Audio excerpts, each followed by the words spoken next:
తిరుప్పరంకొండరం కొండ వ్యవహారం కొత్త మలుపు తిరిగింది. ఓ పక్క న్యాయస్థానంలో విచారణ జరుగుతున్నటువంటి సందర్భంలో, ఓ పక్కన న్యాయస్థానమే అనుమతి ఇచ్చినా అక్కడ కోర్టులు స్టాలిన్ ప్రభుత్వం అడ్డుకుంటున్నటువంటి సందర్భంలో పూర్ణచంద్రన్ అనే ఒక కుర్రోడు ఆత్మహత్య చేసుకున్నాడు. ఇద్దరు పిల్లలు, భార్య ఉన్నటువంటి అతను కుమారస్వామి అపరభక్తుడు.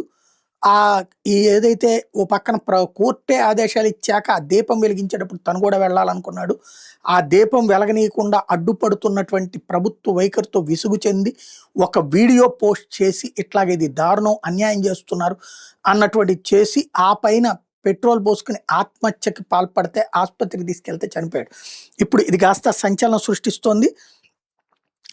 హిందువుగా దీపం వెలిగించకపోవడం నన్ను క్షోభ పెడుతోంది.